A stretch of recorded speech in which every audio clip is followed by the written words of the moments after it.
Makanya kadang-kadang kita ini kan ya, untuk melindungi diri itu kan begitu reaktifnya. Nah, kalau masih reaktif pikiran ini berarti belum disadarkan oleh kesadaran. Makanya yang harus dipakai oleh kita bukan pikiran tapi akal. Kalau akal tuh responsif Bapak Ibu. Gini. Ada yang tidak disenangi. Kalau pikiran ingin menyerang langsung. Kalau akal jeda dulu. Udah gak usah dikatakan sekarang, nanti aja. Ternyata begitu nanti mau dikatakan malah gak jadi. Karena situasi sudah berubah, ada jeda. Nah itulah bedanya ketika akal ya sudah hadir dalam diri kita. Yuk, sampai sini ngerti Bapak Ibu? Oke, nah baik kita mulai. Kesadaran membisikkan ketenangan, kedalaman, keheningan, bahkan membisikkan makna. Kalau pikiran penuh warna, penuh keinginan, mendorong untuk berlari mengejar, kadang-kadang membandingkan, kadang-kadang selalu ingin membuktikan. Nah sekarang cek Bapak Ibu, cek lihat saya semuanya. Bapak Ibu sekarang ini dikendalikan oleh pikiran atau kesadaran? Kita cek sekarang, kita cek ya. Selalu ingin lebih cepat. Mau bepergian aja dengan orang lain. Tidak mau tersaingi. Ingin selalu paling cepat, paling duluan. Masih ada nggak sifat begitu? Masih apa tidak?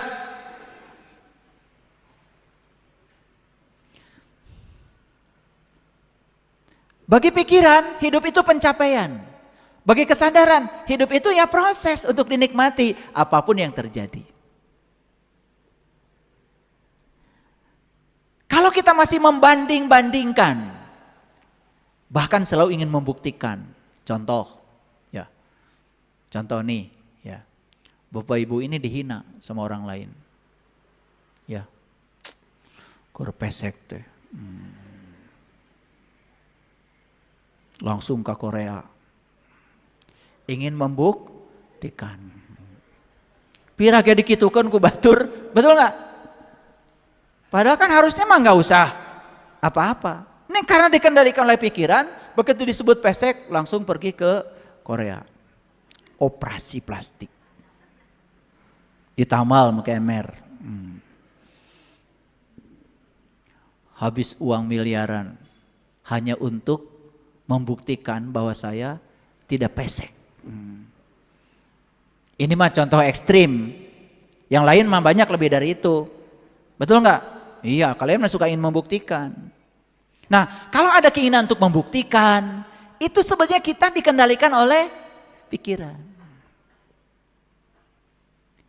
Kalau kesadaran ya tenang aja, tidak perlu ada yang dibuktikan. Karena apa? Kesadaran tahu kebenaran itu tidak usah dibuktikan, karena kebenaran punya cara sendiri untuk membuktikan dirinya. Saya dibilang menyebarkan aliran sesat, ya saya diam aja, tidak usah membuktikan. Karena apa? Kebenaran itu punya cara sendiri untuk menunjukkan dirinya. Sehingga banyak sekarang komentar-komentar di YouTube, mohon maaf Ayah Guru, dulu saya sangat benci sama kajiannya. Sekarang tidak ada hari tanpa Ayah Guru. Wah, horeham ngabales nage.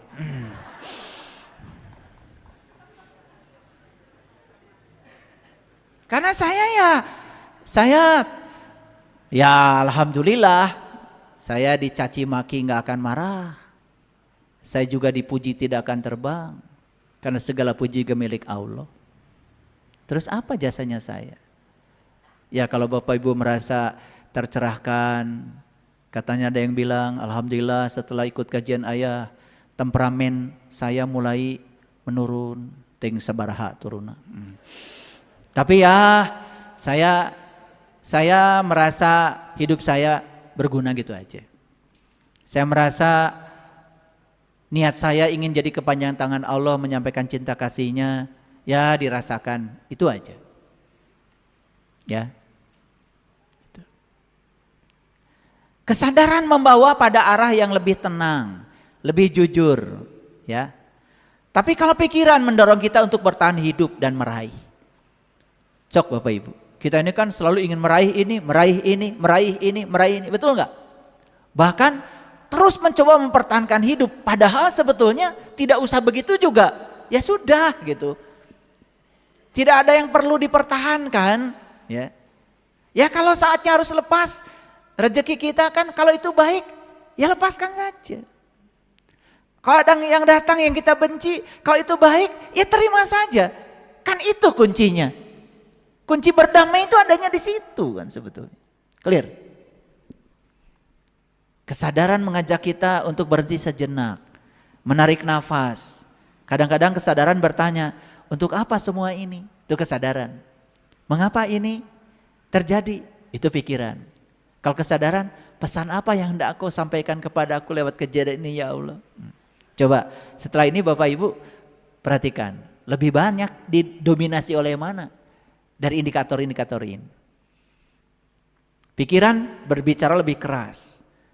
Kadang-kadang pikiran itu bicaranya ya seperti itu, ya, tidak sabar, meluap-luap.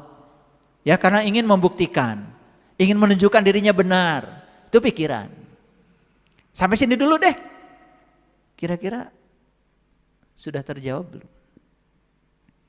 Kita dikendalikan oleh siapa selama ini? Kesadaran atau pikiran? Kesadaran tidak butuh pengakuan. Kesadaran tidak butuh pujian. Kesadaran tidak butuh pembanding. Kalau pikiran masih butuh. Butuh divalidasi oleh orang lain. Butuh disanjung oleh orang lain. Butuh dibandingkan kalau kita lebih dari orang lain. Masih gitu? Masih apa tidak? Wah, kayaknya kok banyak di sebelah kanan ya. Kesadaran hanya ingin hidup selaras dengan nilai-nilai yang membawa kedamaian.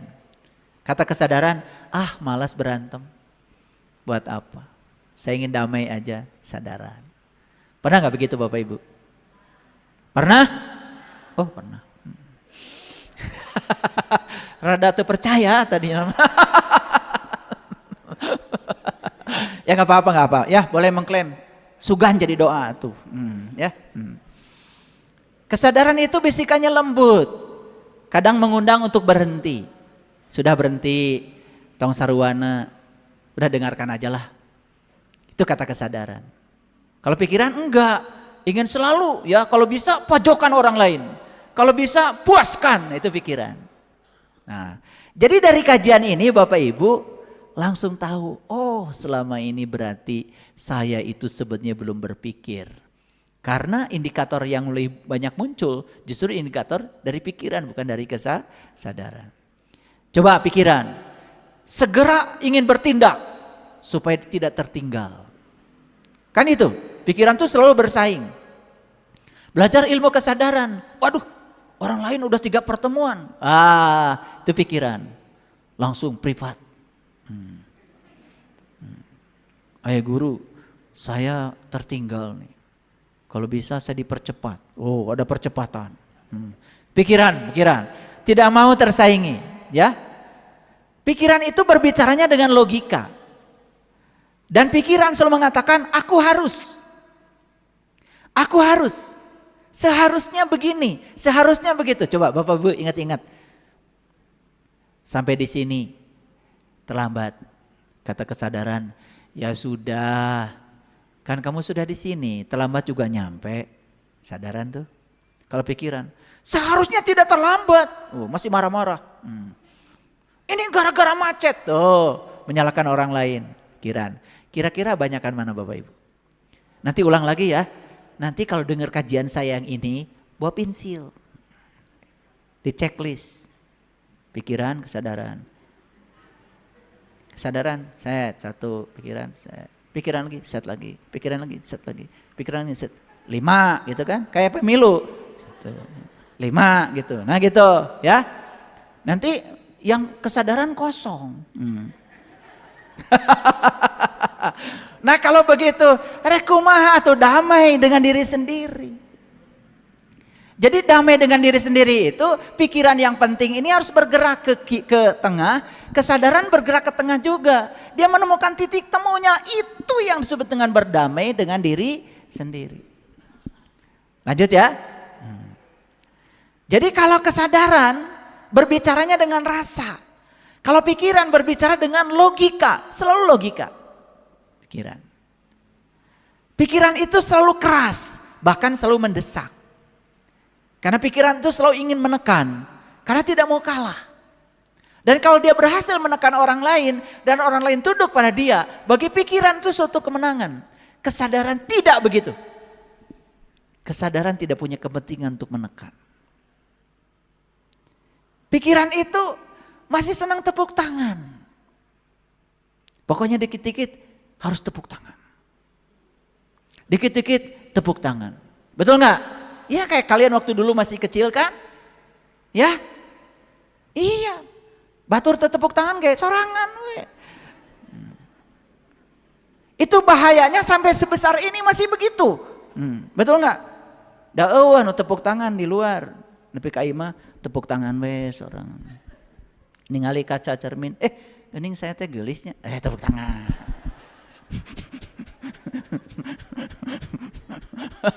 Dakwah nu tepuk tangan batur. Paham ya? Oke. Jadi coba Bapak Ibu masih senang tepuk tangan? Masih senang pujian? Masih ingin diakui? Oke. Baca ya. Nah, ketika pikiran sudah menjadi ego, akan mendorong kita pada perlombaan. Ingin lebih dari orang lain. Perlombaan untuk mendapatkan pengakuan. Ya, gitu. Ada yang bikin akun tuh, murid saya. Akun YouTube. Kenapa kamu bikin akun YouTube? Ingin seperti ayah guru.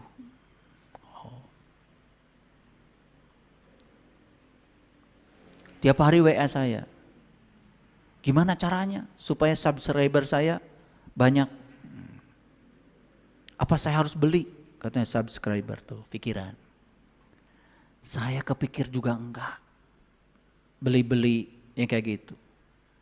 Ya biarkan saja alami. Orang menonton boleh, enggak juga enggak apa-apa. Betul enggak? Nah, kalau sudah selesai dengan diri sendiri, ya ngapain? Apalagi lihat orang lain penontonnya sekian, pusing.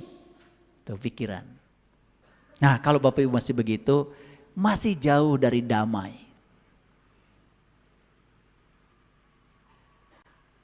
Berdamai dengan diri sendiri berarti mengajak kesadaran dan pikiran untuk duduk bersama.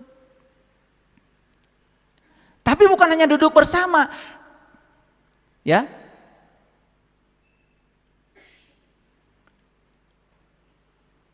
Dengarkan pikiran. Tetapi ketika mendengarkan pikiran jangan sepenuhnya percaya. Karena pikiran bukan diri kita. Dengarkan kesadaran. Tetapi ketika mendengarkan kesadaran, lihat realitas hidup. Karena orang yang hanya fokus pada kesadaran, dia melupakan realitas hidup. Misalkan begini, ya pokoknya kalau saya mah diapa-apakan, diam aja. Kesadaran. Bukan begitu. Ada saatnya kita harus berbicara keras. Ada saatnya kita harus bertindak. Ada saatnya kita harus diam. Itu berdamai.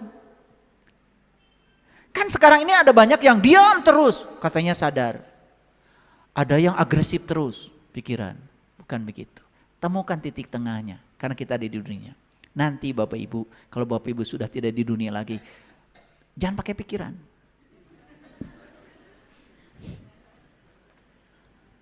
Nanti nggak pakai pikiran, maka kalau sudah tidak di sini lagi, betul nggak? Nah itulah pentingnya persiapan dari sekarang bahwa saya bukan pikiran. Saya adalah sang kesadaran, pemerhati bagi pikiran. Saat kita harus pulang, pikiran sudah tidak melawan lagi. Sudah damai, pulang. Itu yang disebut dengan pulang dalam keadaan damai. Kapan latihannya Bapak Ibu? Sekarang. Ya, jangan nunggu besok. Oke.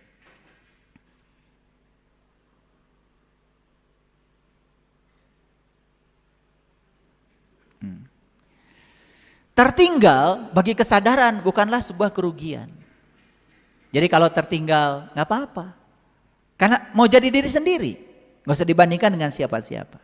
bagi kesadaran. Ya, kan ada Bapak Ibu mungkin ya yang baru kajian hari ini, ya toh? Lalu kenapa saya tidak dari tahun lalu ya? Nah itu pikiran. Kalau kesadaran nggak begitu. Alhamdulillah hari ini juga saya baru mulai. Alhamdulillah walaupun terlambat tapi saya akan memulainya saat ini. Kesadaran selalu membawa ketenangan. Kalau pikiran enggak, ya. Walaupun sudah ngaji pun pikiran terus bergejolak. Itu pikiran, ya.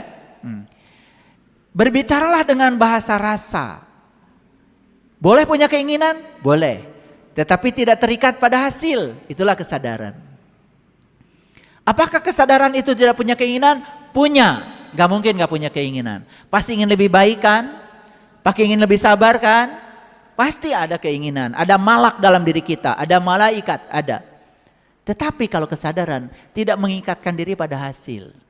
Apapun yang terjadi, terima. Itu kesadaran. Kesadaran membantu kita untuk jujur. Ketika kita bohong, kesadaran bilang, jangan bohong atuh.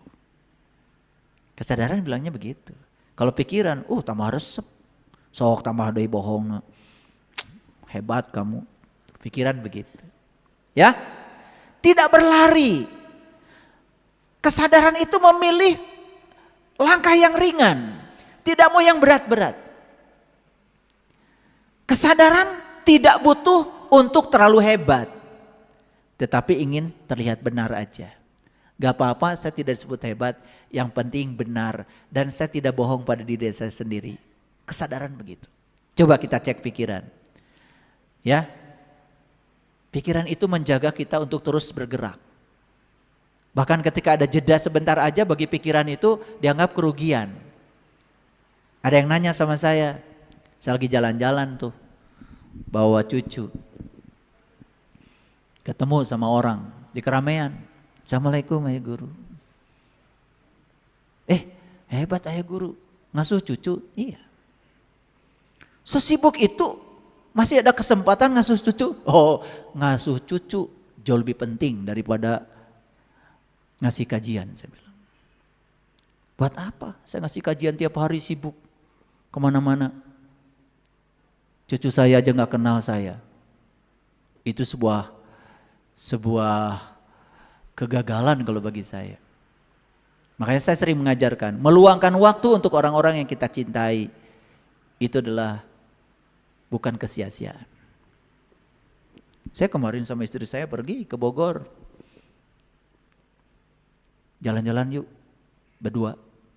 Jalan-jalan, pacaran. Ya, nyetir sendiri, saya nggak ngebut-ngebut. Ya dinikmati perjalanan, dengerin musik, ngobrol sama istri saya, ngobrol tentang anak-anak. Mau kapan? Apa itu suatu kesia-siaan? Apa saya harus sibuk terus ngasih kajian? Saya ngasih kajian seminggu sekali. Kalau tiap hari, kapan mau diamalkan? Pikiran pasti bilang, bagus kalau ngasih kajiannya tiap hari. Saya live TikTok tiap hari. Biar penghasilan saya banyak. Pikiran. Kalau kesadaran bilang, rek saha nu ngadengekeun anak. Betul enggak? Kajian aja terus. Yang kemarin aja seminggu yang lalu belum diamalin. Udah datang nih makhluk baru lagi. Betul enggak? Coba kajian yang lalu apa judulnya? Tetap tenang di tengah badai. Oh bagus berarti ya. Masih ingat ya. Udah bisa tenang di tengah badai sekarang. Bagus. Ya. Kan seminggu tuh latihan. Ya. Nah sekarang diganti nih. Ada yang baru lagi. Ya. Ada yang baru lagi. Berdamai dengan diri sendiri. Dikasih nih cara-caranya oleh saya. Ya. Tetapi sebelum dikasih caranya kenali dulu. Saya dikendalikan oleh yang mana. Nah makanya indikatornya dipahami dulu. Jujur pada diri sendiri. Itu baru ngaji. Ngaji itu ke dalam, ngaji diri. Ya? Oke. Jadi kalau pikiran mengukur harga diri dari perbandingan. Selalu dibandingkan. Kalau mobil saya lebih bagus daripada mobil orang lain, saya sukses. Itu pikiran. Gitu. Kalau baju saya lebih keren dari orang lain, lebih branded dari orang lain, itu sukses, itu pikiran. Kesadaran tidak begitu. Kalaupun harus pakai baju yang branded bagi kesadaran, bukan untuk dibandingkan dengan orang lain. Karena dia sedang menghargai dirinya sendiri. Karena tubuh ini layak untuk dikasih baju bagus. Itu kesadaran. Mungkin ada di ruangan ini yang pakai baju bagus karena ingin dilihat orang. Mungkin. Kan namanya juga mungkin. Ya, tapi ada juga yang pakai baju bagus untuk kenyamanan. Beda itu. Yang satu berbasis pada kesadaran, yang satu berbasis pada pikiran. Yang berbasis pada pikiran, capek. Yang harus pakai baju mahal, asa numuji kita tadi. Oh, betul nggak? Iya. Capek kan? Betul nggak? Yang kesadaran, ya dan memang untuk kenyamanan diri. Saya pakai baju mahal karena saya ingin menghargai tubuh pemberian Allah. Biar tubuh saya senang. Sel-sel tubuh saya bahagia, gak peduli orang lain tidak tahu merek baju saya. Dan ditinggalkan mereknya teh. Betul nggak? Pikiran mah kan suka ada yang nempel tuh. Jadi buka, biar kelihatan anyar. Paham ya sampai sini? Coba sampai sini aja. Udah mulai tahu nggak? Sebenarnya saya dikendalikan oleh siapa? Udah mulai tahu? Oke. Kesadaran mengajak kita untuk duduk sebentar, merasakan kehadiran nafas. Makanya ketika mau marah, kata kesadaran, calikeula tuh. Tarik nafas. Namanya mindfulness. Kasih jeda. Ya, udah tong ngacapruk wae. Kesadaran, ya. Kalau pikiran enggak kan, ingin melangkah. Bahkan tanpa pikir panjang. Kalau bisa meluapkan sesuatu yang dianggap benar oleh dirinya, padahal akan berujung penyesalan, nggak peduli. Takut ketinggalan, takut tidak cukup, takut dianggap kalah, apalagi kalah di mata orang lain. Lahir dari kebutuhan untuk melindungi diri, lahir dari pengalaman hidup untuk membuktikan bahwa kita bertahan, lahir dari rasa takut ditolak, dari luka yang diremehkan, dari tekanan untuk selalu menjadi yang terbaik. Pikiran selalu ingin lebih baik dari orang lain. Kesadaran tidak. Gak apa-apa. Kamu tidak usah lebih baik dari orang lain. Yang penting kamu jadi versi terbaik dari diri kamu aja. Kamu sudah keren. Damai? Saya korek nurut kasaha. Ini Bapak Ibu teh kan tugasnya, tujuannya itu ingin mencari kedamaian. Dikiranya kedamaian ada di luar. Tidak. Kedamaian sudah ada di sini. Singkirkan dominasi dari pikiran, damai akan hadir dengan sendiri. Karena kedamaian sudah ada di kesadaran. Kesadaran itu tidak pernah pergi, ada di sini. Ya. Nah, tidak memerlukan pembuktian dan tidak takut terlihat lemah. Itu kesadaran. Kesadaran tahu bahwa kelemahan adalah bagian dari kesadaran. Mengajak kita untuk menatap luka dengan keberanian. Kesadaran mah luka itu ditatap. Dengan berani diakui bahwa saya pernah terluka. Itu kesadaran. Diakui kalau luka itu ada. Dipersilahkan luka itu bicara. Itu kesadaran. Tapi kalau pikiran, enggak. Luka itu ditutup dengan topeng. Pura-pura bahagia. Tuh ada yang bilang iya tadi ya. Bener ya, ini ngaji bener banget ya. Langsung iya katanya. Ya. Kalau kesadaran luka itu diakui. Bahwa saya pernah terluka. Saya pernah sakit hati, saya pernah bodoh. Saya pernah mengizinkan diri saya tersakiti. Diakui. Dan sekarang healing. Disaksikan, diterima bahwa itu pernah ada. Sembuh nanti. Tapi kalau pikiran tidak. Malah luka itu disembunyikan sedalam-dalamnya. Pura-pura senang, pura-pura bahagia, pura-pura baik-baik saja, padahal di dalamnya hancur. Coba rasakan. Coba sekarang, Bapak Ibu pejamkan mata. Semua pejamkan mata. Saya mau kasih tahu, ini pikiran atau kesadaran? Tes ya, tes. Ya, berani mengakui kesalahan tanpa takut kehilangan harga diri. Oke. Selalu tampil sebagai tameng untuk membela, sampai lupa melepaskan tameng walaupun tidak ada ancaman nyata. Mengakui kesalahan adalah tanpa tanda keberanian diri. Kekuatan yang meledak-ledak itulah diri saya. Seperti danau yang tenang. Seperti air terjun yang bergemuruh. Sebagai kompas yang memberikan arah jalan sekalipun tidak mudah. Butuh waktu yang lama untuk pikiran. Wah, bocor nih. Ya, mengajak untuk berhenti sejenak, meresapi langkah, menyadari kehadiran. Pejamkan matanya.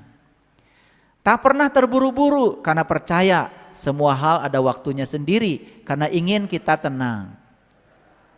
Selalu bergerak cepat karena ingin kita berkembang. Mengejar sesuatu karena semua orang melakukannya. Seberapa banyak yang dapat kita menangkan? Hidup adalah perlombaan mencapai garis akhir.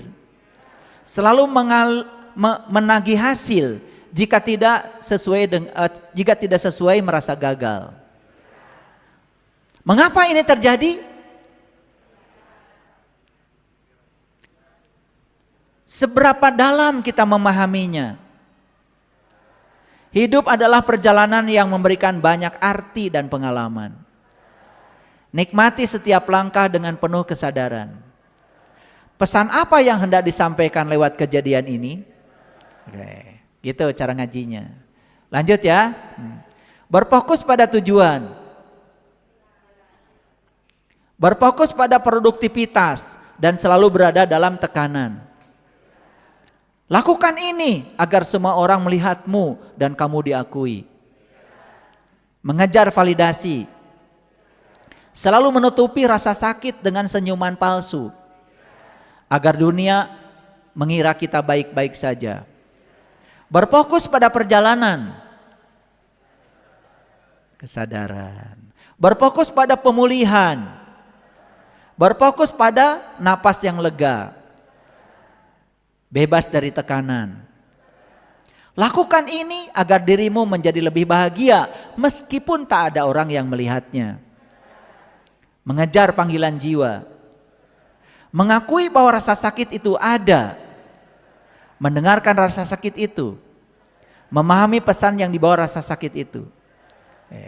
Mulai hebat ya ibu bapak ya. Tetap tutup mata. Ya. Dengarkan lebih dalam lagi kata-kata saya dan klasifikasi. Selalu ingin disebut menang di mata orang lain. Nah, bukan hanya gitu jawabnya. Saya bukan, itu. Saya yang ditambah ya. Nah, sekarang ditambah ya. Jadi setelah bilang pikiran atau kesadaran, bilang ada nggak pada saya? Itu jawab pertanyaan berikutnya. Yuk, mulai ya. Selalu ingin disebut menang di mata orang lain. Ada enggak? Gitu. Tambah lagi. Rasa kecewa mengajarkan tentang batas yang harus dijaga. Ada? Pernah kecewa? Nah, tetapi jangan mendalam. Dijaga, jangan terlalu mendalam, itu kesadaran. Oke, lanjut ya. Kemenangan adalah pengakuan dari luar. Ada enggak? Semua pertempuran harus dimenangkan. Ada enggak? Semua ekspektasi harus dikejar. Ada enggak? Menjaga batas dan harga diri. Pikiran, ada enggak? Selalu kan? Ini pencemaran nama baik. Memang namamu harus dicemarkan. Ya, bergerak lebih cepat tetapi tidak pernah merasa sampai. Ada enggak? Hidup dikendalikan oleh harus. Ada enggak? Sering mengatakan harus. Sering apa tidak? Mulai jujur ya. Rasa kehilangan mengajarkan tentang bagaimana cara menghargai kehadiran. Sudah ada? Kok lemes? Satu langkah mundur yang disadari, yang didasari kesadaran lebih baik daripada 10 langkah yang didorong oleh amarah. Gitu enggak? Ingin menang di mata diri sendiri. Mulai Pak Baliut. Ingin menang di mata diri sendiri. Apa itu? Ya, kesadaran. Contoh mengalah untuk menang. Itu kesadaran, ya. Menjaga agar selalu tenang. Suka begitu? Oke. Hidup dikendalikan oleh angin. Pikiran, ya. Oke. Kemenangan adalah jiwa yang tetap tenang meski tidak ada tepuk tangan. Gitu enggak? Mengajarkan seni menerima bahwa tidak semua hal harus digenggam erat. Ya. Jadi belajar seni menerima, tidak semua hal harus digenggam erat. Oke? Kesadaran ya? Sudah dimiliki? Alhamdulillah. Mengajarkan bahwa melepaskan membawa ke arah yang lebih baik. Sudah melepaskan. Seberapa tenang aku menjalani hari-hariku? Kesadaran. Ya, sudah begitu belum? Ingin mengontrol segalanya karena takut kehilangan kendali. Gitu apa tidak? Oh, ngaku. Bagus ya. Segala hal harus sesuai dengan rencana, jika tidak akan merasa terancam. Gitu enggak? Kalau tidak sesuai dengan rencana marah-marah enggak? Berapa banyak yang aku punya? Pikiran. Gitu apa tidak? Makin jelas ya. Oke. Nah, buka matanya. Sekarang sudah bisa ya mendengarkan. Dari latihan ini langsung tahu, oh ini produk kesadaran, ini produk pikiran, ini produk kesadaran, ini produk pikiran. Nah tinggal nanti ditoli. Ditoli. Banyakan mana? Kan Bapak Ibu sudah punya keterampilan membedakan. Ini dari kesadaran, ini dari pikiran. Boleh nanti diulang lagi. Di YouTube diulang lagi. Tapi sambil ditoli. Nanti di atasnya tulis kesadaran, pikiran. Nah, pertama bisa membedakan. Ini kesadaran, ini pikiran. Bisa membedakan. Dari bisa membedakan itu kemudian ditoli. Banyakan mana? Misalkan tadi ya ada pernyataan saya dari pikiran. Dan setuju itu pikiran. Ada nggak pada diri saya? Cek, cek, cek, cek. Jangan-jangan nanti semuanya setelah ditoli.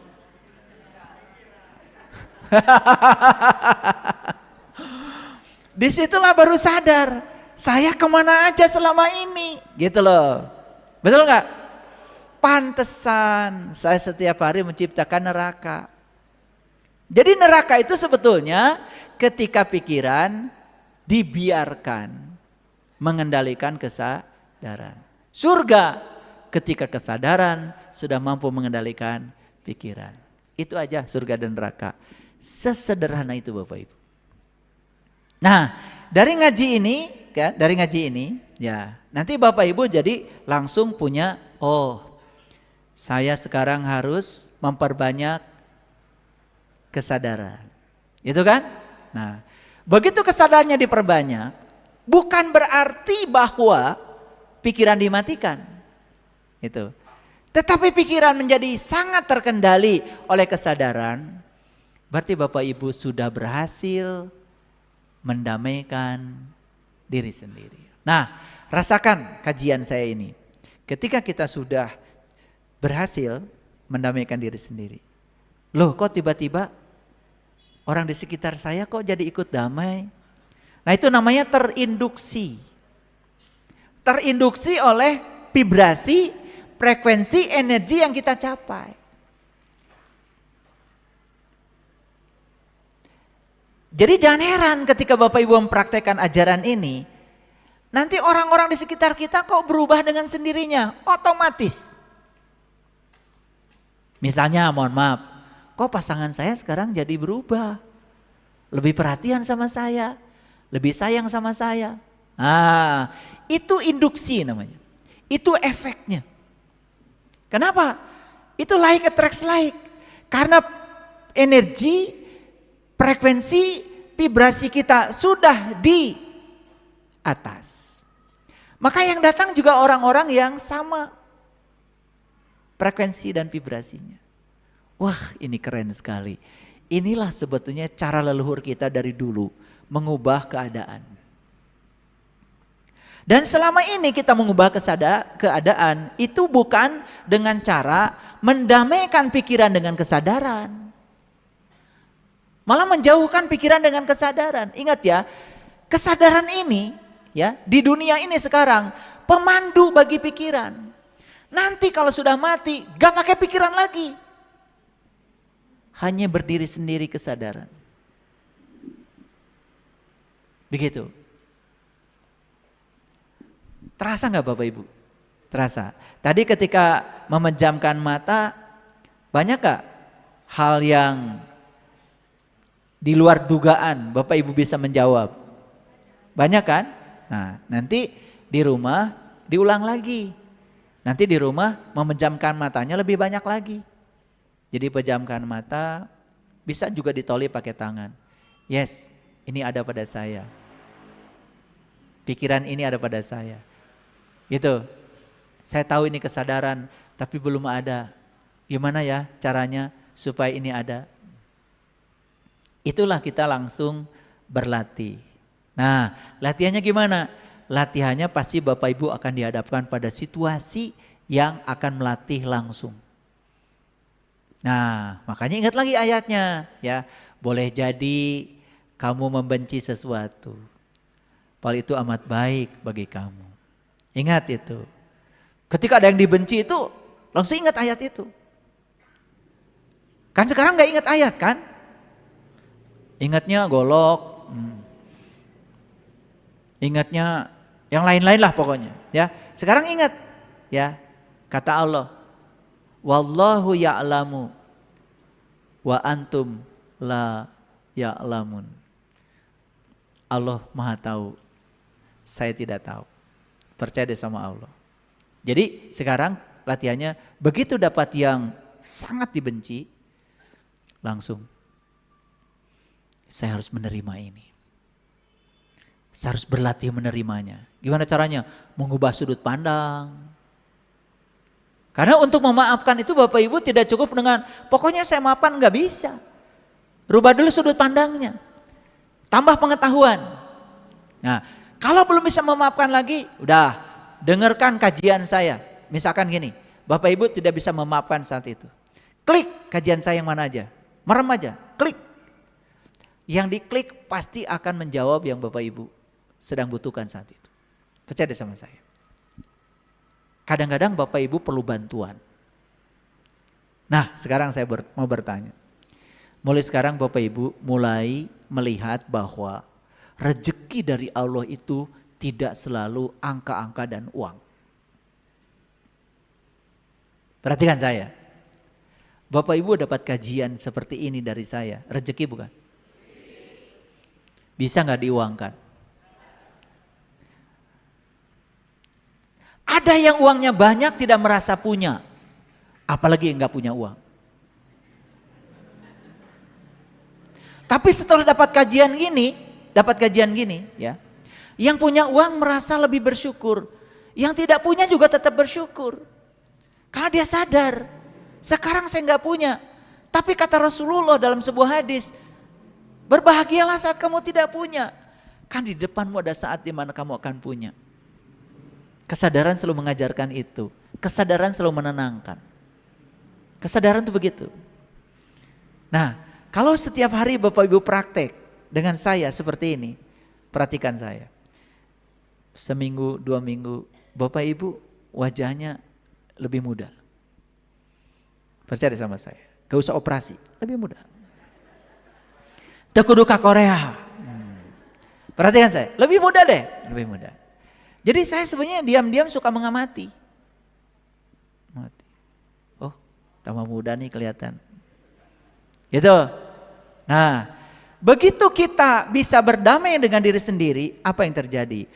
Tubuh kita mau memproduksi hormon-hormon yang membuat tubuh kita menjadi penuh dengan gairah. Tapi begitu di sini konflik gak selesai, tubuh kita menghasilkan hormon-hormon kortisol. Hormon-hormon yang membuat bapak ibu umurnya baru 40 kelihatan seperti 80. Gak percaya sama saya? Iya. Begitu jalan udah. Nah, jadi semua realitas fisik ini sebetulnya hanya kita sedang diajarkan oleh semesta bahwa kita harus bisa melihat diri kita sendiri. Semua realitas fisik yang ditonton oleh kita itu adalah diri kita walaupun kelihatan di luar. Semesta sedang mengajarkan ini loh dirimu.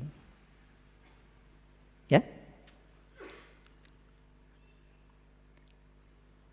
Jadi artinya kalau tubuh spiritual kita sehat, tubuh intuisi kita sehat, tubuh mental sehat, tubuh energi sehat, tubuh fisiknya sehat. Bahkan saya berani mengatakan bahwa orang yang sudah selesai dengan dirinya sendiri, yang sudah tidak lagi takut menghadapi kehidupan dan kematian, saya pastikan hidupnya pasti berkelimpahan. Karena apa? Kelimpahan dalam dirinya bisa menarik kelimpahan dari luar. Dia sudah menjadi medan magnet untuk menarik yang dia dambakan. Bapak Ibu, kalau masih banyak keruwetan di sekitar hidup kita, itu gambaran bahwa sebetulnya masih ada konflik di dalam diri kita sendiri. Jadi tidak usah lagi cerita tahajudnya berapa rakaat, tidak usah cerita lagi ngajinya apa, meditasinya berapa jam. Bullshit semua itu. Lihat saja realitas hidupnya. Kalau masih banyak keluhan, belum bisa menerima kenyataan,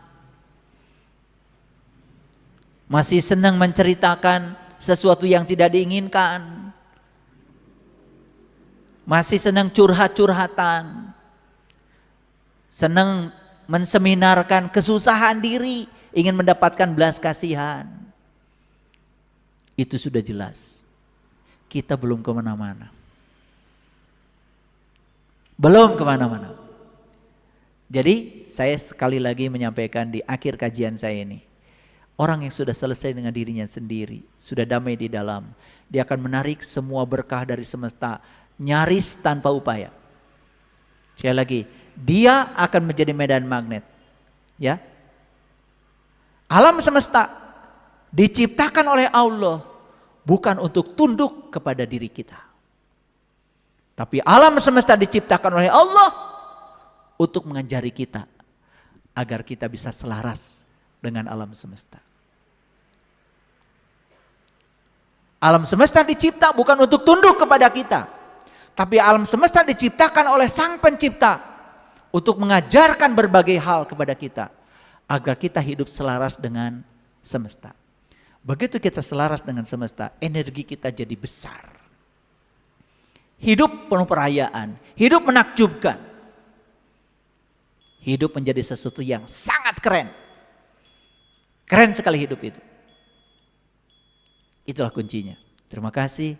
Assalamualaikum warahmatullahi wabarakatuh.